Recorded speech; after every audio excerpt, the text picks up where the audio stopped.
राहिला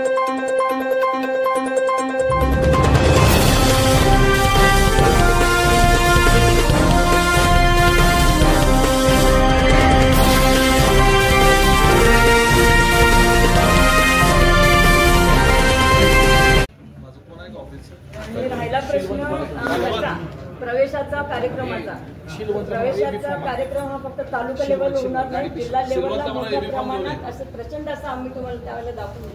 फक्त वेळ कमी, 2 दिवस फॉर्म भरायचे राहिले. त्यानंतर त्यावेळेला अजितदादा तर असतील, महाराष्ट्राचे उपमुख्यमंत्री प्रदेशाध्यक्ष सुनीलजी तटकरे साहेब असतील, जिल्हाध्यक्ष उमेशदादा असतील, कृषी मंत्री दत्तामा भरणे आणि अण्णा बनसोडे दोघे या जिल्ह्याचे संपर्क मंत्री आहेत. दोघे असतील.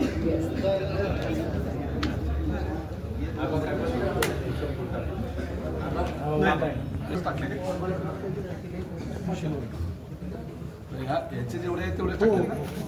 बरोबर तालुक्याचे आहेत का? हो जास्त. बंचच टाका. एक्स्ट्रा वाटतात दोघं यांच्याकडे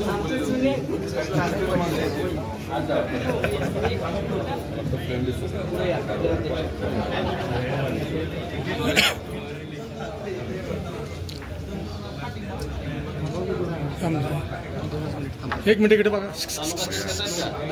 इकडे बघा, पुढे बघा, एक मिनिट.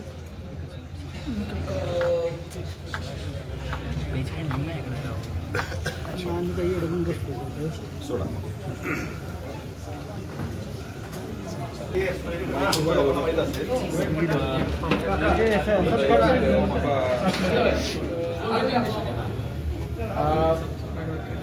तुम्हाला पहिला प्रश्न आहे. आज अजितदादा यांच्या राष्ट्रवादी काँग्रेस पक्षामध्ये जिल्हाध्यक्ष उमेश पाटील यांच्या नेतृत्वाखाली प्रवेश केला. नेमकं काय वाटतं?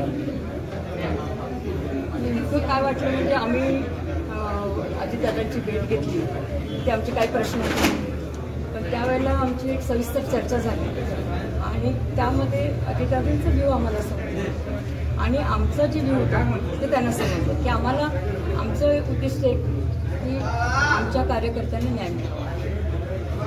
इलेक्शनसाठी पुढे आले 2 दिवसामध्ये म्हणजे फॉर्म भरायचे आणि मग त्यांनी एक अजितदादांनी पॉझिटिव्हली आमच्याबरोबर एक चर्चा केली आणि आम्हाला असं दिसलं की बाबा एक स्पष्ट बोलणारा आणि एक शब्दाचा पक्का असलेला माणसाबरोबर आपण चर्चा करतो आणि त्यांनी जे आमच्या कार्यकर्त्यांना ताकद द्यायचं ठरवलं की ज्यातून आमच्या कार्यकर्त्यांच्या आत्तापर्यंत जो अन्याय झाले ते दूर होतील, त्यांना काम करायची संधी मिळेल, पुढे यायचं किंवा त्यांना एक लढाईसाठीची ताकद आणि पाठबळ एका मोठ्या अशा राष्ट्रवादीच्या नेत्याकडून अजितदादा तर सगळ्या महाराष्ट्राला माहिती स्पष्ट बोलणारे, धाडसी आणि शब्दाचे पक्के आहेत आणि म्हणून आम्ही त्यांचं नेतृत्व स्वीकारून आम्ही आमच्या कार्यकर्त्यांना सांगितलं की आपण निर्णय घेऊया आणि त्याप्रमाणे आम्ही निर्णय घेऊन आम्ही अजितदादांच्या बरोबर काम करायला. अकलूज नगर परिषदेसाठी काय नियोजन असणार आहे? आत्ता आमचं पॅनल तयार आहे. 13 वॉर्डमध्ये 26 लोक लागतात. 26च्या 26 आमचे उमेदवार आजच्या ह्या आता घडीला फिक्स आहेत. आमच्या हातात AB फॉर्म आता माझ्या हातात आहेत, आपण पाहिलं.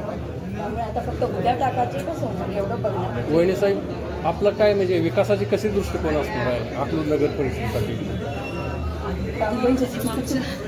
मागच्या निवडणुकीसाठी पण आणि भरपूर निवडणुकीत आम्ही अकलूज ॲक्च्युली चालत सगळं बघितलेलं.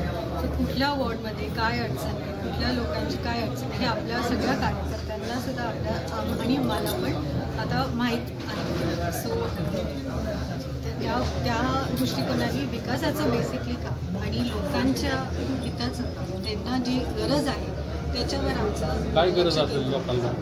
आता एक सॉरी म्हणजे पण मला एक म्हणायचं आहे की आपण जे सर्वे करताना जे मी बघते त्यात एक प्रश्न विचारला जातो की तुम्ही कोणाला मतदान करणार, तुम्ही कोणाला देणार, कॅमेऱ्याच्या पुढे कोण सांगणार, कोणाला देणार. तुम्ही समस्या विचारल्या, अडचणी विचारल्या का? आज रस्ते चांगले आहेत का? आज गटरी वाहतात, डुकरं घरातून फिरतात, पाण्याचे पाईप म्हणजे गटरीसुद्धा तुम्ही 10 इंचाच्या PVC पाईप टाकल्यात, ती मोठमोठी गटरं बांधायला पाहिजे. म्हणजे हा जर विकास असेल आणि लोक तुम्ही कॅमेरा घेऊन विचारताय की म्हणजे तुम्ही कोणाला मत देणार, ते कोणाला सांगणार? तुम्हीच सांगा. तुम्ही कोणाला मत देणार तुम्ही सांगा. तुम्ही माझ्या पुढे उभा साधी गोष्ट आहे, तुमच्या समस्या काय आणि समस्या ह्या काय सांगण्यासारखी गोष्ट नाही, ते दिसून येतात ना.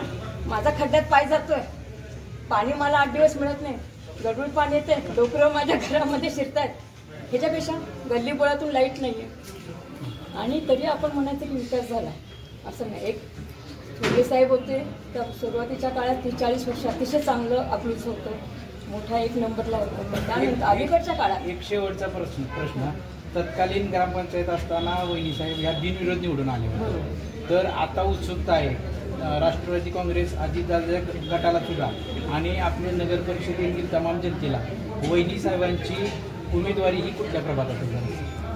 ते आता अजून सगळा विचार विनिमय त्या ठरवतील, तिथून ते उभं राहतील किंवा काय त्यांचा तो निर्णय घेतील, उभं राहायचं कसं करायचं.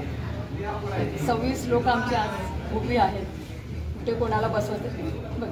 आमचा नगर अध्यक्ष पदाचा उमेदवार आमच्या बाजूला उभा आहे आणि आमच्या अनेक इच्छुक असतील वहिनी साहेब, जर नाराज झाले लोक उमेदवार, बाबा मला उमेदवारी पाहिजे पण मला दिलेलं नाही, तर त्यांची नाराजीचं काय म्हणजे दूर कशी करणार नाराजी त्यांची? नाही हां हो सगळ्यांनी मुलाखती घेतली, लोकांची काय इच्छा आहे, लोकांची काय मानसिकता आहे, सगळं समजून घेतलं आणि ठरवत असताना सगळ्या गटाला, सगळ्या घटकांना न्याय मिळेल असं नेतृत्व निवडायचं त्यांनी पूर्ण प्रयत्न केला. नाराजीचा प्रश्न आहे, कारण सुरुवातच करताना व्यवस्थित केलेली आणि हे पायंडा सहकार मशीद त्यानंतर प्रतापसिंह मोहिते पाटील साहेब आणि आता धवलसिंह असं आम्ही एकांगी कुणाला लादत नाही. बरोबर आहे, आपण सगळ्यांचा सर्वसमावेश आमच्या कार्यकर्त्यांचा विचार घेऊन त्यांना काय फिजिबल, त्यांना काय योग्य आहे ते आम्ही निर्णय घेऊ. प्रसार माध्यमाच्या माध्यमातून अकलूजच्या नगर परिषदेच्या निवडणुकीच्या अनुषंगाने या अकलूजच्या जनतेला आपण या प्रसार माध्यमातून काय संदेश द्याल? निश्चिंत राहा, निर्भय राहा आणि पुढचं म्हणजे तुम्ही म्हणजे आता काय म्हणायचं, तुम्ही मगाशी प्रश्न कोणीतरी विचारला गुंडगिरी ह्याचा त्या भयमुक्त निश्चिंत राहा, भयमुक्त राहा. शेवटी आमच्या गटाचं नेतृत्व माझ्याकडे असलं तरी माझा मुलगा डॉक्टर धवलसिंह मोहिते पाटील आपल्याला माहिती की अक्षरशः घरातलं कुठलंही एखाद्याचं साधं हे असलं अडचणी किंवा अन्याय तर सगळे म्हणतात गडावर जाऊया, तिथे न्याय मिळेल. त्यातच सगळं आणि आपल्या पुढे आम्ही आहे, काम करतो. फक्त 4 महिने फक्त आमच्या सूनबाईंना मिळाले ग्रामपंचायत नाही, लगेच तुम्ही म्हटलं नगर परिषद उद्या नाही. एनिवे तर त्यावेळेला जे त्यांनी बाहेर काढलं तर 3-4 महिन्यात तर तुम्हाला आता इथे सांगायला मला नाही. आणि तसंच की म्हणजे आज पगार होत नाही, नगर परिषदेसाठी केली, फंड्स जास्तीचे येतील, लोकांचे पगार वाढतील आणि आपला इथला विकास होईल. त्यात तुम्हाला असं काही फरक जाणवला का? पगार होतात का वेळेला? रस्ते झालेत का? लाईट गल्ली बोळात नाही का? एखादी जर संध्याकाळची 8-9 लोकांनी अंधारातून जाऊ शकते का सुरक्षित? गटरी वाहतात, गटरी तुम्ही कुठपर्यंत करायला पाहिजे? बरं 1 नंबर अशा खंडातली तुम्ही म्हणता ग्रामपंचायत आणि होती कोट्यावधीची उलाढाल करणारी, परंतु आज परिस्थिती काय की तुम्ही ग्रामपंचायत असताना तुम्ही 10-15 फूट खड्डे खोडून आतमध्ये उतरून पाणी काढत होता बारक्या फुलपात्राने. किती लोक त्याच्यात पडली, लहान मुलं मेली, कोणाचे हातपाय तुटले. हा विकास मी म्हणत आम्हाला दाखवायचे. तुमचं सहकार्य अपेक्षित करतो, सगळ्यांनी आम्हाला सहकार्य करावं. गावठाण तर झालं, आज तुम्हाला कुठे गावठाण गायरान दिसतं का? आमचं प्लॉटिंगमध्ये गेलं ना. आज किल्ला होता एवढा, 10वी-12वीची मुलं तिथे अभ्यास करायला बसायची आणि झाडाखाली तिथे हिरवळ असायची. पण आज 20 रुपयाचं का किती तिकीट येते शिवसृष्टी बघायला जायला? प्रत्येक ठिकाणी तुम्ही लोकांकडून पैसे घेऊन त्यांना सुविधा देते. आज कुठलं असं उद्यान आहे का? पहिले गावातले लोक आले की खास न्यायची किल्ला दाखवायला, पर्वती मंदिर दाखवायला. आज तुम्ही प्रत्येक ठिकाणी कुठेतरी पैसा कमायचं हे करायचं, 10-20 रुपये 50 रुपयाची तिकीट लावायची. तर असं बगीचा पण नाही. बाहेरचं कोणी आपल्याकडे पाहुणा आलं तर बाबा संध्याकाळी जाऊन बसले.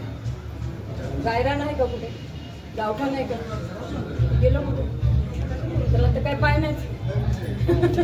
म्हणजे तर ह्या काय गोष्टी आहेत ना, ह्या तुम्हालाही माहिती नाही, आम्हालाही माहिती. फक्त आता काय प्रश्न विचारता मला ते समजत नाही. म्हणजे पण ह्यातून आपण येऊ आणि एवढंच सगळ्या जनतेला सांगेन की काय असतं, म्हणजे विकास काय असतो किंवा पूर्वी अकलूज काय होतं, समाधानी होतं आणि एक सोबतता होती, तीच परत आणायचे, तेच श्रीमंती परत आणायची गावाची. धन्यवाद. खूप ऐकत